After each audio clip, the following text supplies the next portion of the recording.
أعوذ بالله من الشيطان الرجيم. بسم الله الرحمن الرحيم. وعهدنا إلى إبراهيم وإسماعيل أن طهر بيتي للطائفين والعاكفين والركع السجود. صدق اللہ العظیم. آج غروب آفتاب سے انشاءاللہ تعالی ایک نہایت ہی اور بہت زیادہ اہم وہ عبادت اور نیکی کا وقت شروع ہونے والا ہے جو پورے سال کے 355 دنوں میں صرف ان 10 دنوں ہی میں آتا ہے، اور وہ نیکی اور وہ عبادت اعتکاف ہے. رمضان کے آخری عشرے کا، آخری 10 دنوں کا اعتکاف یہ ایسی عبادت ہے کہ رمضان کے ان آخری 10 دنوں کے اعتکاف کی جو فضیلت ہے، جو ثواب ہے، وہ پورے سال کے اسلامی 355 دنوں میں ان 10 دنوں کے علاوہ آپ کو حاصل نہیں ہو سکتا. اسی مناسبت سے آج اعتکاف کے تعلق سے 3 باتیں آپ حضرات کی خدمت میں پیش کرنے کا ارادہ ہے انشاءاللہ. نمبر 1 اعتکاف کی اہمیت، نمبر 2 اعتکاف کی فضیلت، اور نمبر 3 اعتکاف کے آداب اور کچھ ضروری مسائل. سب سے پہلی بات اعتکاف کی کیا اہمیت ہے، اعتکاف کتنی اہم عبادت ہے. اس کے لیے سب سے پہلی بات تو یہ ذہن میں رکھے کہ یہ وہ عبادت ہے کہ جس پر رسول اللہ صلی اللہ علیہ وسلم نے مدینہ طیبہ تشریف لے جانے کے بعد ہمیشہ مواظبت فرمائی ہے، پابندی فرمائی ہے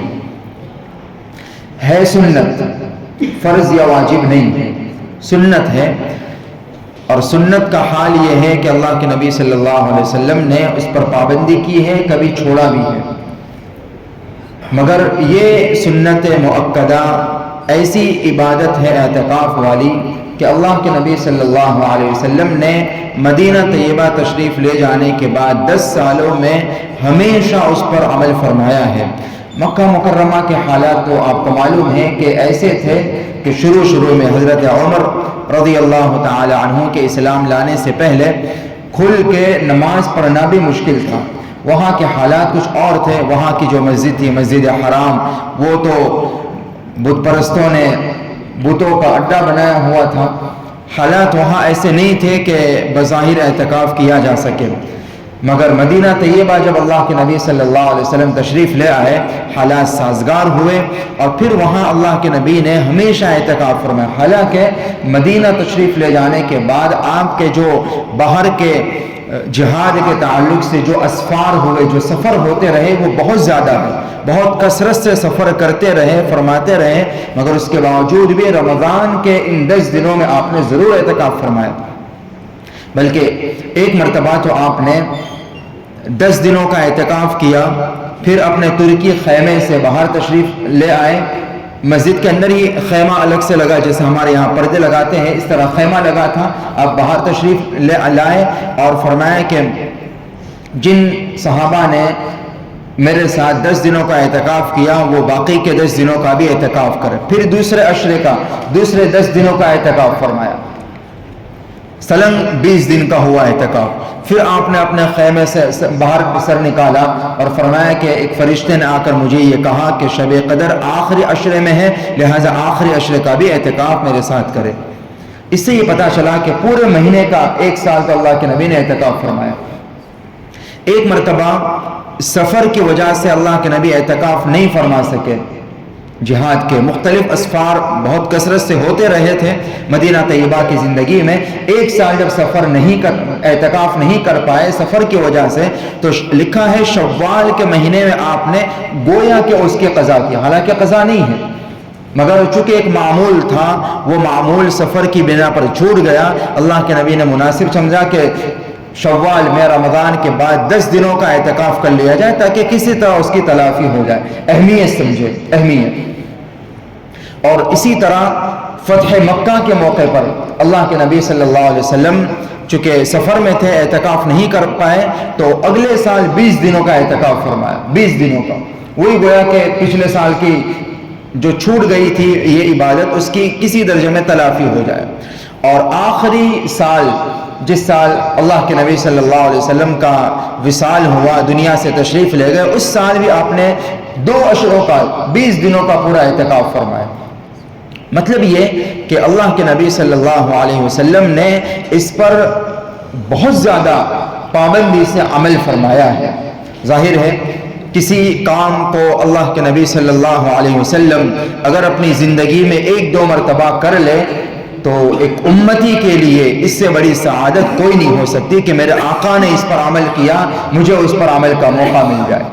پھر وہ عمل، وہ عبادت اور وہ نیکی جس پر رسول اللہ صلی اللہ علیہ وسلم نے اپنی مدنی زندگی میں ہمیشہ پابندی فرمائی ہو اور کبھی کسی عذر سے چھوٹ گیا ہو تو گویا اس کی قضا فرما لی ہو، ایسی عبادت پر اگر کسی کو عمل کرنے کا موقع مل جائے یقیناً وہ لوگ مبارک بادی کے قابل ہیں، اور اس قابل ہے کہ رشک کی نگاہوں سے ان کو دیکھا جائے، ان پر رشک کیا جائے کہ کیسے مبارک لوگ ہیں، ان کو اس عمل پر، اس اہم عبادت پر عمل کرنے کا موقع مل رہا ہے. تو جن لوگوں نے ارادہ فرمایا ہے یقیناً وہ بہت زیادہ مبارک بادی کے قابل ہیں. جنہوں نے ارادہ نہیں کیا وہ ابھی بھی ارادہ کر سکتے ہیں. یہ پہلی سب سے بڑی اہمیت اور خصوصیت اعتکاف کے تعلق سے کہ اللہ کے نبی صلی اللہ علیہ وسلم نے اس پر پابندی فرمائی ہے. نمبر 2، یہ عبادت ایسا نہیں ہے کہ نئی نئی عبادت ہو، صرف اس شریعت میں ہو. قرآن میں پہلے پارے میں حضرت ابراہیم و اسماعیل علیہم الصلوات و تسلیمات کا اللہ نے ذکر فرمایا اور ان کو یہ حکم دیا وَعَهِدْنَا إِلَىٰ إِبْرَاهِيمَ وَإِسْمَاعِيلَ. اللہ تبارک و تعالی نے حضرت ابراہیم اور اسماعیل علیہم السلام کو یہ حکم دیا ان طہر بیتی للطائفین والعاکفین والرکع السجود. جب بیت اللہ کی تعمیر فرما رہے تھے حضرت ابراہیم و اسماعیل علیہ السلام، جب بیت اللہ خانہ کعبہ بنا رہے تھے، اس موقع پر اللہ نے یہ حکم دیا ان طہر بیتی، میرے گھر کو بالکل پاک صاف رکھو. کس کے لیے؟ للطائفین، طواف کرنے والوں کے لیے، والعاکفین، اعتکاف کرنے والوں کے لیے، والرکع السجود، رکوع سجدہ کرنے والوں یعنی نماز پڑھنے والوں کے لیے. تو گویا کہ حضرت ابراہیم اور اسماعیل علیہم الصلوۃ والتسلیمات جن کا زمانہ ہزاروں سال پہلے کا ہے، اسی زمانے سے گویا کہ یہ عبادت تھی، اور اللہ نے اعتکاف کرنے والوں کا بھی بطور خاص ذکر فرمایا کہ میرے ان خوش نصیب اعتکاف کرنے والے بندوں کے لیے میرے گھر کی تطہیر کرو، اس کو پاک صاف رکھو. اور اللہ کے نبی صلی اللہ علیہ وسلم نے مکہ مکرمہ میں خانہ کعبہ میں مسجد جو تھی، مسجد حرام، وہاں تو اس کا موقع نہیں تھا، البتہ نبوت سے پہلے غار حرا میں تشریف لے جاتے تھے. آپ کو معلوم ہے اللہ کے نبی صلی اللہ علیہ وسلم غار حرا میں تشریف لے جاتے تھے اور وہاں کئی دن گزارتے تھے، گویا کہ وہاں کئی دنوں کا اعتکاف فرماتے تھے. تھوڑا سا توشہ ساتھ میں لے جاتے اور بھوک پیاس برداشت کرتے اور وہیں پر اعتکاف گویا کہ فرماتے. اس تنہائی اور خلوت سے اور اعتکاف کی برکت سے اللہ کے نبی صلی اللہ علیہ وسلم میں وہ روحانی کیفیت، استطاعت اور قوت پیدا ہوئی کہ اس کے بعد اللہ تبارک و تعالی نے پھر اس آخری امت کے لیے آخری کتاب کا پہلا سبق جبریل امین علیہم الصلوات و تسلیم کے ذریعے سے رسول اللہ صلی اللہ علیہ وسلم کے مبارک دل پر نازل فرمایا. اسی کے بعد میں، اور گویا کہ وہ اعتکاف ہی میں تھے غار حرا میں، اسی موقع پر اقرأ بسم ربک الذی خلق والی پہلی آیت لے کر جبریل امین تشریف لائے تھے. تو اللہ کے نبی صلی اللہ علیہ وسلم کی نزول قرآن سے پہلے، قرآن کریم کے نازل کیے جانے سے پہلے کی جو کیفیت تھی، اللہ تبارک و تعالی نے چاہا کہ وہ کیفیت ان کی امت کو بھی عطا کی جائے. جو کیفیت رسول اللہ صلی اللہ علیہ وسلم کی نزول قرآن سے پہلے کی تھی، اللہ نے چاہا کہ وہی کیفیت اس امت کو بھی عطا کی جائے. اس بنا پر اللہ تبارک و تعالی نے رمضان کے روزے اور اعتکاف اس امت کو عطا فرمایا۔ اللہ کے نبی نے وہاں جو بھوک پیاس رہ کر دن کاٹے تھے، رمضان کے دن عطا فرما کر روزوں میں بھوکے پیاسے رکھ کر گویا کہ رسول اللہ صلی اللہ علیہ وسلم کی اس کیفیت سے مشابہت پیدا کروا دی گئی اس امت کی۔ اور جو تنہائی اور جو خلوت اللہ کے نبی نے وہاں اختیار فرمائی تھی، آخر عشر کا اعتکاف عطا فرما کر اس عمل سے مشابہت اس امت کو اللہ نے عطا فرمائی۔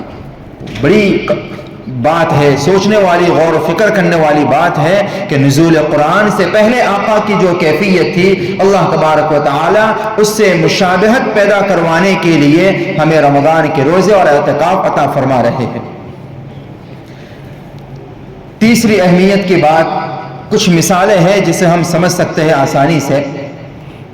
اگر کسی بیٹے کو اس کی ماں نے اس کی نافرمانی کی وجہ سے گھر سے نکال دیا ہو، اور وہ بیٹا ادھر ادھر بھٹکنے کے بعد میں پھر یہ محسوس کر لے اور کر ہی لے گا کہ ماں کے در کے علاوہ اس کے لیے اور کوئی سہارا نہیں ہے کہ جہاں جا کر وہ اپنے دن رات گزار سکے، وہ مایوس ہو کر جب اسی گھر کے در پر اور دروازے پر آ کر اسی چوکھٹ پر اپنے سر کو جھکا کر وہیں پر آرام کرنے کے لیے رات کے کسی حصے میں آ کر سو جائے، اور اس امید سے کہ جب میری ماں جاگے گی، دروازہ کھولے گی، مجھے دیکھے گی، تو اس امید اور آرزو کے ساتھ کہ وہ مجھے اپنے گھر میں بلا ہی لے گی، وہ مجھے پیار سے اپنے چھاتی سے لگا لے گی اور اپنی ناراضگی دور کر ہی دے گی۔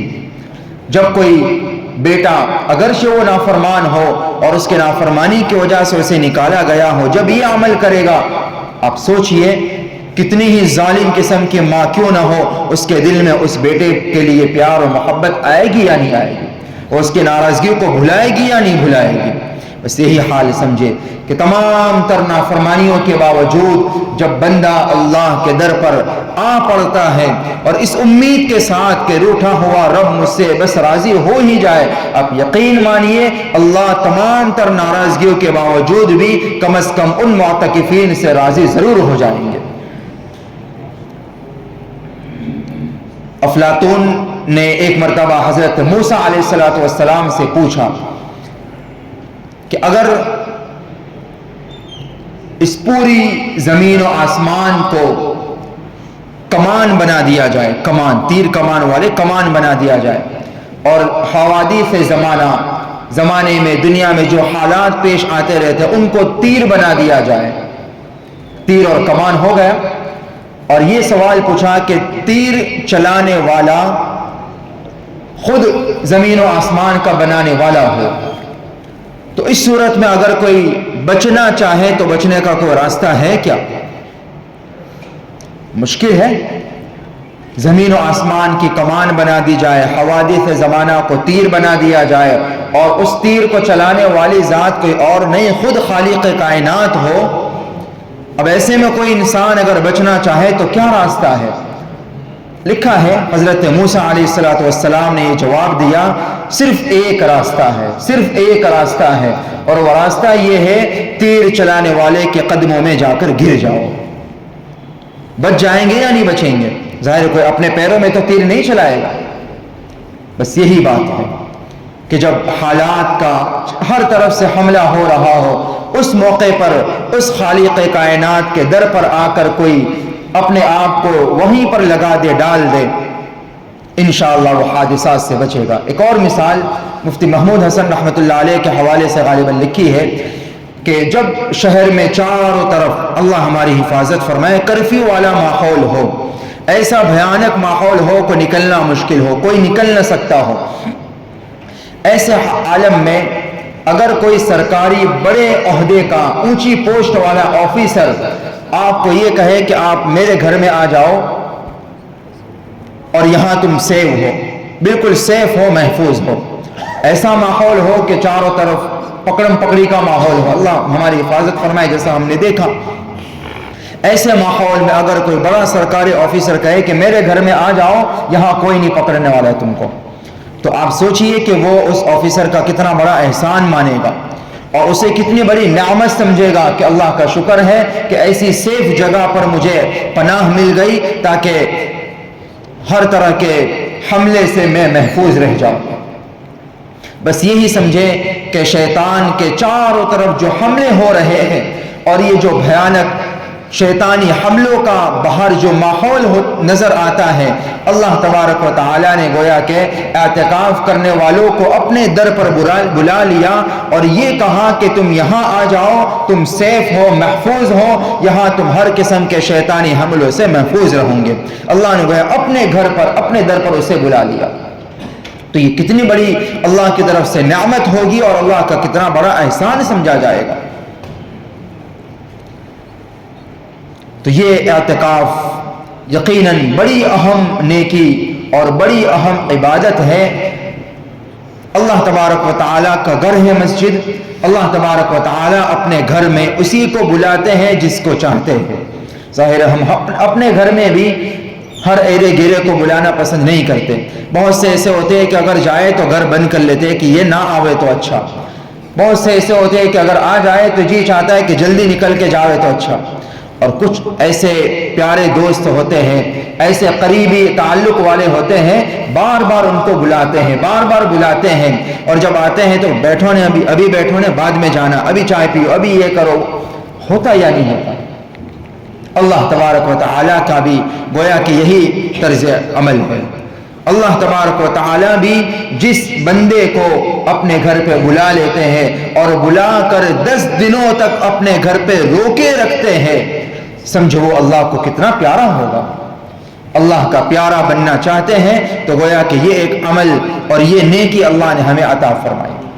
غرض یہ کہ بڑی اہم نیکی، بڑی اہم عبادت ہے یہ۔ اللہ تبارک و تعالیٰ نے جن کو اس کا موقع عطا فرمایا بڑے خوش نصیب ہے، وہ اللہ کا بہت زیادہ شکر ادا کرے کہ اللہ نے ان کو چنا، پسند کیا۔ جن کا ارادہ اس وقت نہیں ہے وہ آئندہ کے لیے دعا کرے کہ اللہ تعالیٰ آئندہ اس اہم عبادت اور نیکی کے لیے ہمیں بھی قبول کرے، آئندہ کے لیے وہ دعائیں کرے۔ نمبر 2 مختصر اس کے آداب کل بھی ہم نے سنے۔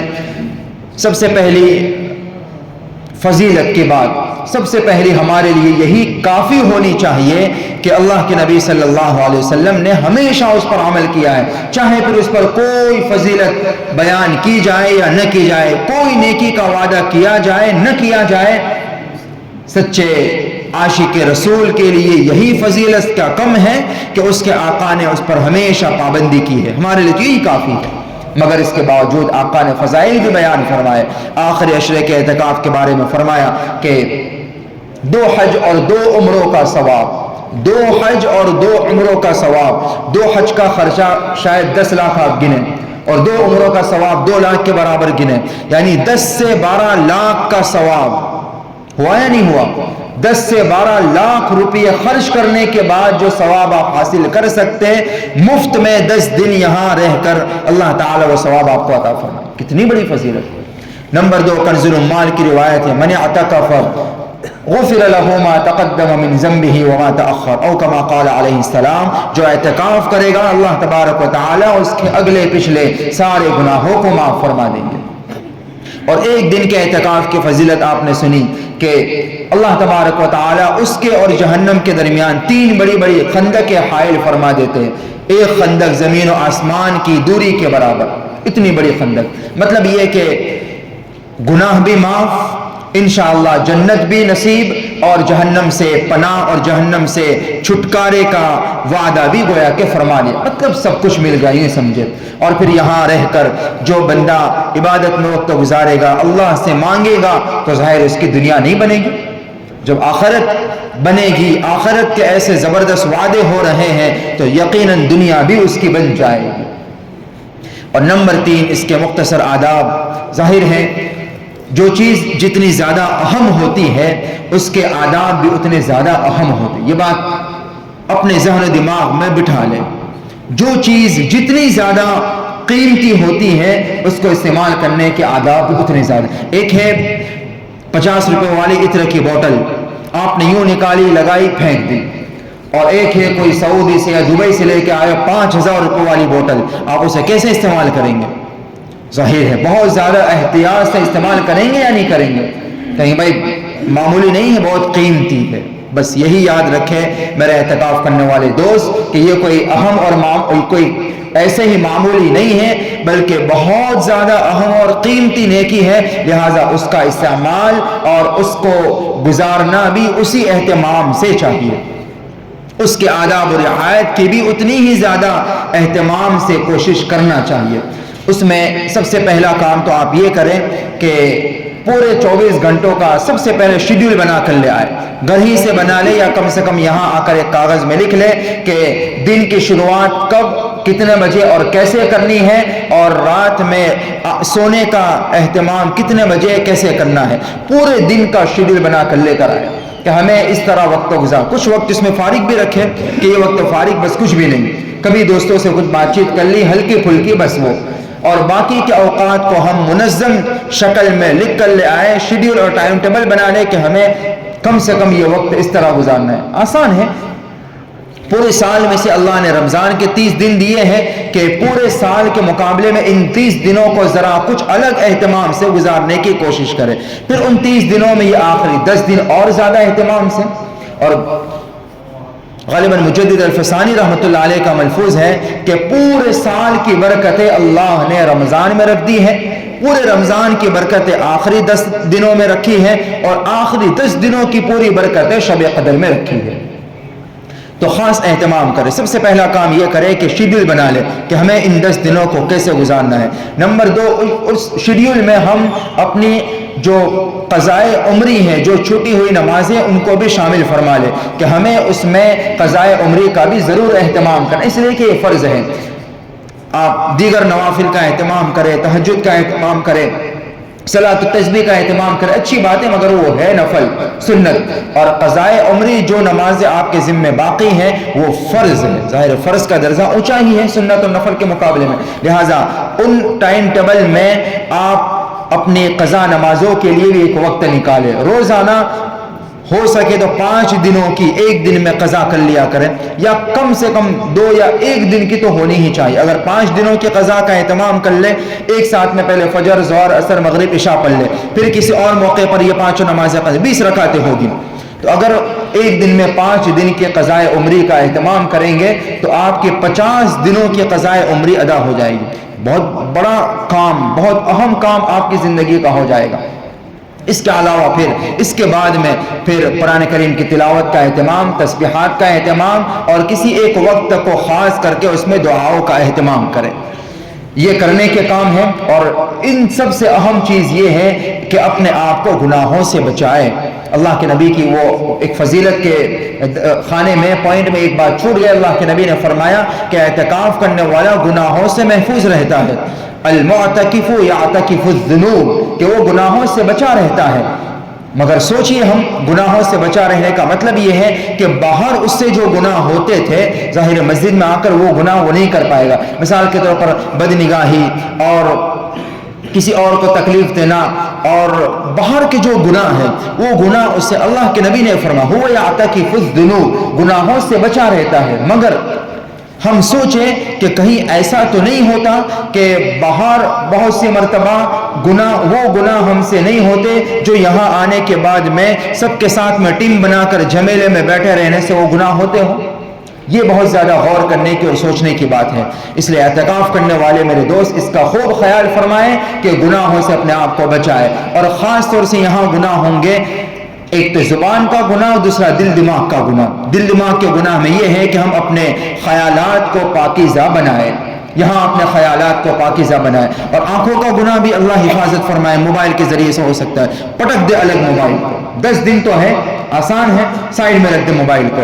آنکھوں کے گناہ سے اپنے آپ کو، یہاں رہ کر بھی وہ گناہ، کتنے افسوس کی بات ہے، آقا فرماتے ہیں جو گناہ باہر ہوتے تھے وہ یہاں اس سے محفوظ رہتا ہے، مگر آج ہمارا حال یہ ہے کہ وہی سارے گناہ بلکہ اس سے زیادہ یہاں ہوتے ہیں۔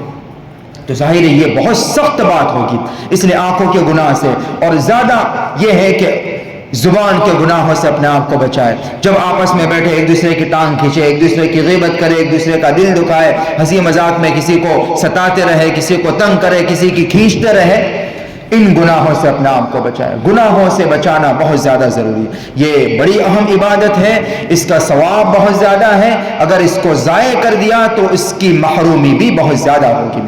تو ان باتوں کا خوب خیال رکھیں. یہ کچھ آداب تھے اور مسائل میں آپ حضرات جانتے ہی ہیں کہ بغیر طبعی یا شرعی ضرورت کے مسجد سے باہر نکلنے کی اجازت نہیں ہے. وضو کرنا ہو یا غسل کی فرض غسل کی حاجت ہو تو باہر نکلے, یا پیشاب پاخانہ وغیرہ کی ضرورت ہو تو باہر نکلے, اس کے علاوہ باہر نہ نکلے, مسجد ہی میں رکے رہے. اور مسجد کی ہمارے یہاں کی یہ حد ہے, یہ جو دروازے ہیں سلائڈر, یہ مسجد کی پوری حد ہے. یہ مسجد کے یہ جو 6 صف ہے, بس اسی میں آپ کو پورے 10 دن گزارنے ہیں. بغیر کسی طبعی اور شرعی ضرورت کے آپ باہر نہیں نکل سکتے. بہرحال خلاصہ یہ ہے کہ یہ بڑی اہم عبادت ہے, اس کے بڑے اہم فضائل بھی ہیں اور اس کے اتنے ہی زیادہ اہم آداب اور شرائط بھی ہیں. ان کے رعایت کرتے ہوئے جو بندہ ان 10 دنوں کو گزارے گا, یقیناً وہ دنیا آخرت کے اعتبار سے مالا مال ہو جائے گا. اللہ تعالی قبول فرما لے. اور ان سے یہ گزارش ہے کہ ہم تمام کے لیے, جتنے یہاں بیٹھے ہیں ان سب کے لیے, خصوصاً جو یہاں نہیں ہیں ان کے لیے بھی, اور پوری امت مسلمہ بلکہ پوری انسانیت کے لیے روزانہ دعائیں فرماتے رہے. اللہ تبارک و تعالی تمام معتکفین کے اعتکاف کو قبول فرمائے. جنہوں نے ارادے کیے ان کے لیے آسان فرمائے. ابھی بھی وقت ہے, غروب سے پہلے تشریف لے آئے. جن کا ارادہ نہیں ہے ابھی بھی ارادہ کر سکتے ہیں, آ سکتے ہیں, وہ بھی ارادہ فرما لے. اور جو اس سال ارادہ نہیں رکھتے ہیں اللہ تعالیٰ سے دعا کرے آئندہ کے لیے اللہ تعالیٰ ہمارے لیے آسان فرما دے. آمین. وآخر دعوانا الحمد للہ رب العالمین.